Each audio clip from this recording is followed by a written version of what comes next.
We're going to look at the effect of squareness and centering when measuring a polygon on a rotating axis. The table has its own rotational axis which forms a datum for the polygon to be referenced to.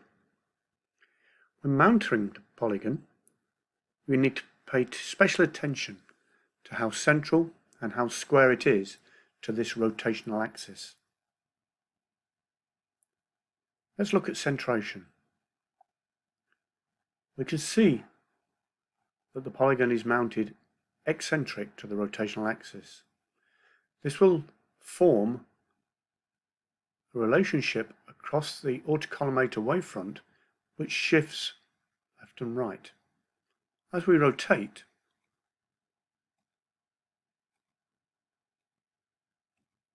that moves.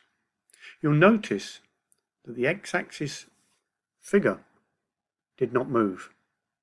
If tracking is correct and the collimator is fully collimated, the angular relationship does remain the same, but we should always try to minimize any centration errors. Let's look at squareness. Now the polygon is tilted with reference to the rotational axis, which means the collimator will see the polygon face moving up and down, which will move the x-axis 0, but the y-axis plus and minus. As we rotate, the relationship moves.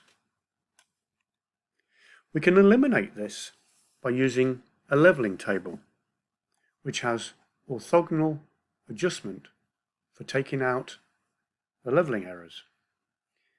This can have risers mounted onto it to bring the polygon up to the height level with the autocollimator. The standard base comes with 3 V-grooves. Underneath the leveling table are 3 balls for absolute relocation and kinematic mounting. The risers can then be mounted to this at various heights.